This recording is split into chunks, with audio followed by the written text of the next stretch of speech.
Faut-il investir dans les SCPI ou dans l'immobilier physique en 2026? C'est la question du jour. On va voir ça avec un cas de figure concret. Donc, pour ce qui est des SCPI, pour ceux qui ne savent pas ce que c'est, SCPI, c'est la possibilité pour vous d'acheter avec quelques centaines d'euros euh, un ensemble d'immeubles diversifiés en termes de classes actives. Donc, ça veut dire des immeubles de bureaux, des immeubles logistiques, des immeubles industriels, ce genre de choses-là, des hôtels et tout ça. Et puis l'immobilier, bah, c'est ce que vous connaissez tous, donc le fait d'acheter un appartement ou une maison, tout simplement, avec dans les deux cas de figure un objectif qui est le même, qui est celui de se constituer un patrimoine immobilier pour sa retraite, par exemple, ou pour d'autres objectifs de façon générale. Et donc nous, on va comparer ces deux investissements-là. Alors, qu'on se remette au clair sur qu'est-ce qu'un investissement immobilier dans immobilier physique pour le coup. Eh bien, il y a plusieurs façons d'investir dans l'immobilier physique avec différents types de rendements. Plus vous avez un niveau d'implication et un niveau de risque élevé dans votre investissement immobilier, et plus vous allez gagner de l'argent, plus vous allez faire des rendements importants et plus vous allez potentiellement pouvoir investir beaucoup d'argent et votre banquier va vous prêter beaucoup d'argent. Donc, il y a différentes façons qui n'est pas exhaustive, hein, mais on va en citer quelques-unes très connues. La première, ça va être d'acheter, par exemple, une grande maison et puis d'en faire plusieurs appartements. Donc, c'est ce qu'on appelle faire des divisions, ce qui va demander une forte implication puisqu'il va falloir faire les démarches administratives pour obtenir les différentes autorisations administratives pour pouvoir faire ça. Et il va falloir bah, faire les plans pour faire les travaux, éventuellement aller chercher un architecte, aller enfin, faire différentes choses par rapport aux travaux et gérer les travaux. Et puis, bien entendu, il faut trouver, dans tous les cas de figure, le bien qui est adapté à cette stratégie-là, ce qui demande aussi une certaine implication en termes de recherche sur cet aspect.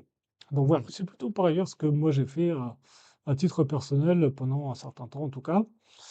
Après, vous avez la location courte durée qui là aussi demande une certaine implication puisque même déjà ne serait-ce que pour mettre les choses en place, une location courte durée, vous allez nécessairement faire une décoration un petit peu plus poussée que si vous le faites de la location de long terme.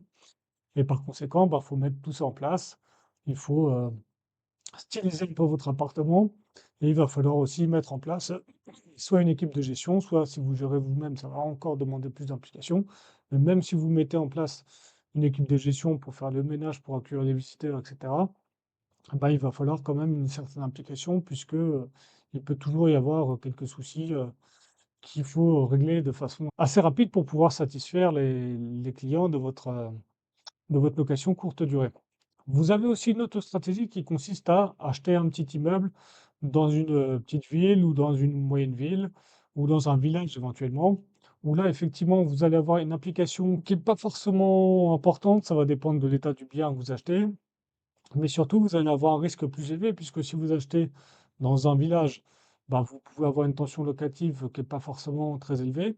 Et même si la tension locative est élevée, ça peut être dû à uniquement quelques employeurs dans la ville. Et donc, si un des employeurs se retrouve en difficulté économique ou si il ferme du jour au lendemain, vous pouvez vous retrouver vous aussi en difficulté pour trouver des locataires ou éventuellement vous allez devoir baisser votre prix de location par rapport à ce que vous aviez prévu dans votre business plan de base. Donc, il n'y a pas de secret. Si vous voulez du gros rendement, bah, il faut soit de l'implication, soit des risques, soit les deux. Et si vous voulez être plus tranquille d'esprit et si vous voulez être plus passif dans votre approche, bah, vous avez la possibilité d'investir dans un appartement dans une ville de taille moyenne, dans une ville suffisamment dynamique pour avoir une tension locative suffisamment pérenne en achetant un appartement sans travaux, par exemple. Heu et dans ces cas-là, vous allez avoir une certaine, sérénité, d'esprit et après vous avez les CPI où pour le coup, c'est encore plus délégué puisque vous avez aucune gestion à faire et que vous avez un ensemble de locataires, assez, résilients et puis voilà. Donc chaque stratégie comporte des avantages, des risques et des inconvénients et il n'y en a pas une qui est mieux que l'autre. C'est juste que chaque stratégie correspond à chaque envie et chaque objectif. Donc, nous, ce qu'on va comparer surtout, ça va être les 2 dernières. Donc ça va être l'allocation classique. On va se mettre dans la peau d'un investisseur plutôt passif, plutôt quelqu'un qui a envie d'investir dans l'immobilier et se constituer un patrimoine sans y passer ses week-ends. En tout cas pour cette vidéo-là. Peut-être qu'on fera d'autres vidéos sur les sujets qu'on a vus auparavant. Et donc on va comparer pour ce type d'investisseur-là, quel est le meilleur? Est-ce que c'est la location classique ou est-ce que c'est les SCPI? Donc dans un premier temps, on va voir les avantages et inconvénients avant de faire la simulation chiffrée sur notre simulateur. Donc pour ce qui est des SCPI, bah, vous avez un avantage qui est la gestion, hein, puisque vous avez très peu de gestion à faire, enfin vous n'avez pas du tout de gestion à faire, vous avez juste à déclarer vos revenus une fois par an. En revanche, vous avez un taux de crédit parce que vous pouvez aussi emprunter de l'argent. C'est un des avantages majeurs de l'immobilier en général, c'est que vous pouvez emprunter de l'argent pour financer l'achat de votre immobilier. Et pour les SCPI, bah, vous pouvez aussi emprunter de l'argent, mais avec des crédits qui sont différents et qui ont des taux de crédit plus importants. Donc là, par exemple, en 2026, actuellement, on est plutôt aux alentours de 5% du taux de crédit par rapport à un immobilier classique où on est aux alentours de 3,3%. Sur une durée de 20 ans, je parle, hein. Alors, on a cet inconvénient-là, et en plus de ça, si jamais les taux baissent, bah, on renégocie beaucoup plus difficilement un emprunt des CPI qu'un emprunt d'immobilier classique. En revanche, là où les CPI a un point intéressant, c'est qu'elle est mutualisée, diversifiée sur un grand nombre de locataires, un grand nombre d'actifs en général, donc de différents actifs comme l'hôtellerie, comme des entrepôts logistiques, et sur potentiellement un grand nombre de pays en fonction des CPI, puisqu'il y a des CPI qui investissent dans différents pays européens et même des pays étrangers comme au Canada ou aux États-Unis, par exemple. Voilà, vous avez en termes de revalorisation, bah, vous avez des revalorisations qui sont plutôt limitées historiquement dans le temps.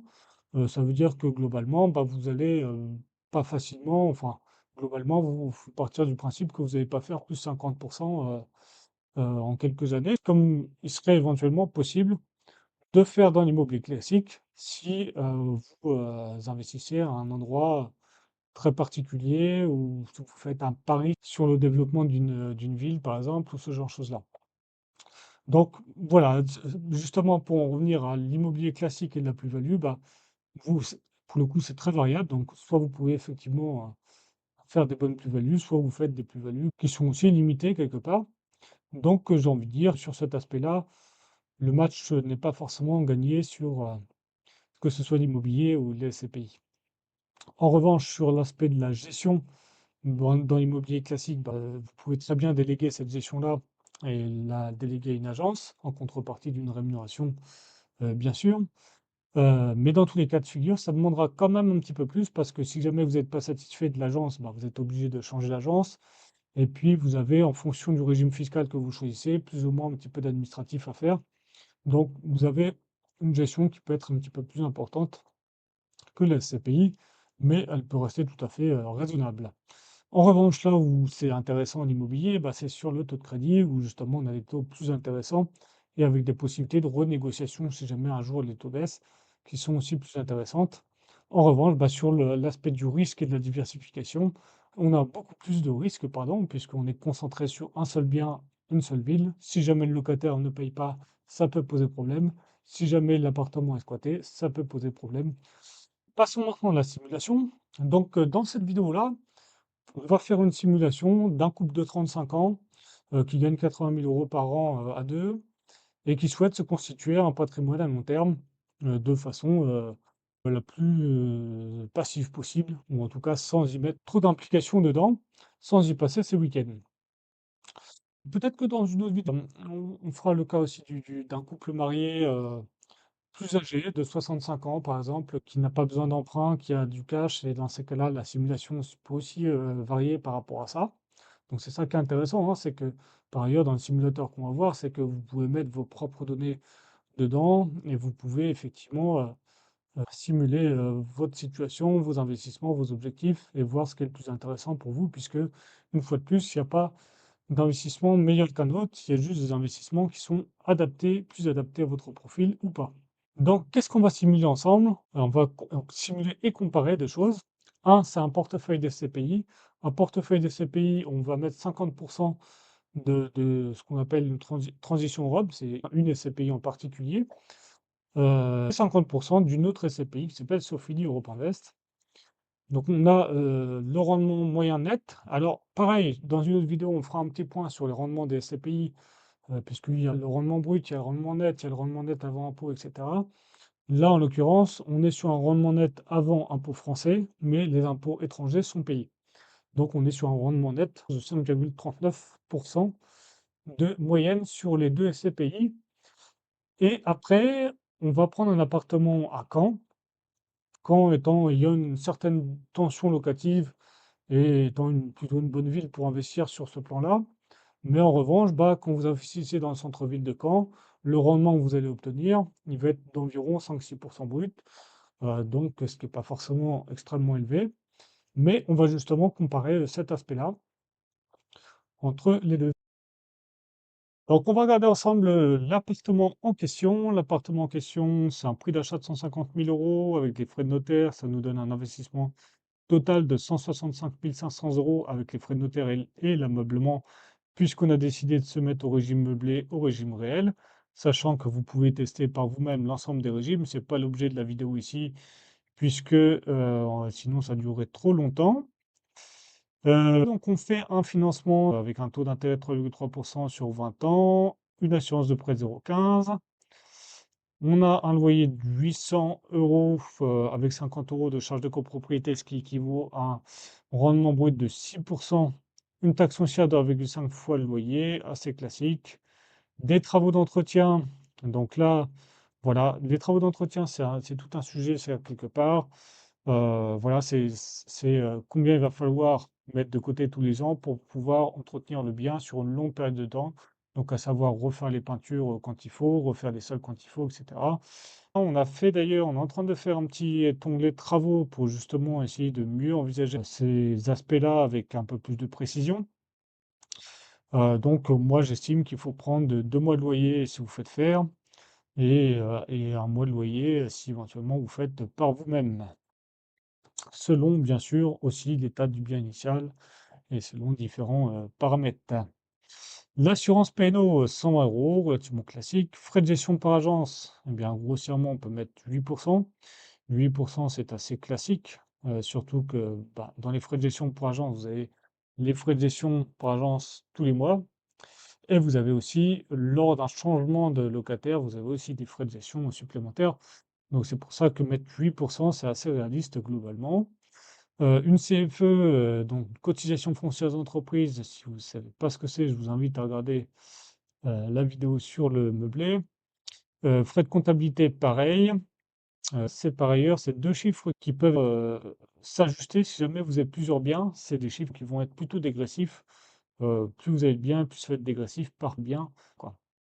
Voilà, revalorisation annuelle du bien, classiquement, on est plutôt à 1,5 fois, 2 fois, qui vaut à peu près à 1,5%, pardon, 2%, qui vaut à peu près à l'inflation.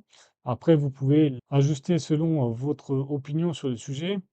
Et c'est tout l'intérêt de faire sa simulation soi-même, c'est de pouvoir mettre ses propres chiffres, ses propres hypothèses, sa propre situation, ses propres objectifs, et de pouvoir ainsi comparer euh, tout ça. On a notre situation fiscale ici, donc 80 000 euros pour notre couple, et on a notre résultat. Donc ce qui est intéressant à regarder à mon sens, c'est ce qu'on appelle le TRI, donc le TRI, taux de rendement interne, qui équivaut au rendement de votre apport et de votre effort d'épargne que vous avez tous les mois, au rendement de cet argent-là. Donc sur 20 ans, par exemple, qui est une bonne durée pour notre couple en question. Donc ça signifie que bah, si vous revendez dans 20 ans, bah, votre argent vous aura rapporté 3,40% dans notre exemple. Maintenant, ce qu'on peut faire, c'est regarder ce que ça donne si jamais on veut gérer par nous-mêmes notre bien. Eh bien, on passe de 3,40 à 4,32%, on gagne quasiment un point de rendement, ce qui est quand même assez significatif. Et si jamais on fait les travaux par nous-mêmes et donc on économise un peu aussi sur ce plan d'entretien-là, eh bien, on passe de 3,40 au tout début à 5,50 ici. Donc, on gagne plus de 2 points de rendement supplémentaires sur cet aspect-là. Si maintenant on se base sur les SCPI, donc les SCPI, on a mis exactement le même montant investi, Et on a mis du coup notre transition Europe ici, notre Sofidy Europe Invest, sachant que bah, là, vous pouvez mettre toutes les CPI que vous voulez là-dessus. Et puis, donc là, on a le rendement net. Donc, rendement net après fiscalité étrangère, hein, ça veut dire, qui est automatiquement mis en fonction des CPI que vous mettez. Et notre synthèse de portefeuille ici, ça prend en compte, bien entendu, la jouissance, le délai de jouissance aussi que vous avez lorsque vous achetez pas de CPI. Un taux d'intérêt qui est plus élevé que notre immobilier, comme on l'a dit plus en avant de cette vidéo. Une taux d'assurance de prêt de 0,15, la durée du prêt sur 20 ans aussi. La situation fiscale toujours la même. Et on a un TOI, en l'occurrence, sur 20 ans, de 5,93%. Donc, ce qui est un petit peu plus élevé que notre appartement, en l'occurrence.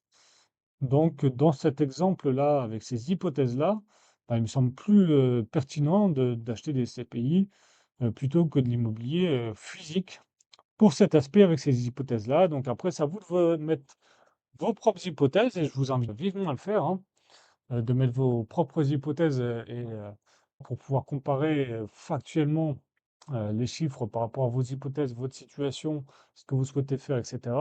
Sachant que moi, je suis pas là pour mettre en avant plus des CPI ou plus pour de l'immobilier classique, mais je suis là pour que vous preniez conscience que bah, il faut faire vos simulations avant d'acheter. Et puis voilà. On fera par ailleurs d'autres exemples concret où effectivement l'immobilier vaut plus le coup que les CPI. Et voilà. Donc, bah, n'hésitez pas à me donner d'ailleurs votre situation à vous, hein, si vous avez une situation à me donner, qu'on puisse étudier concrètement ça sur le simulateur ensemble. Ça peut être intéressant. Et puis, bah, n'hésitez pas à liker la vidéo, n'hésitez pas à la partager si ça vous semble intéressant, n'hésitez pas à me dire aussi des sujets sur lesquels vous voudriez qu'on aborde. Et puis, bah, en attendant, je vous souhaite d'excellents investissements.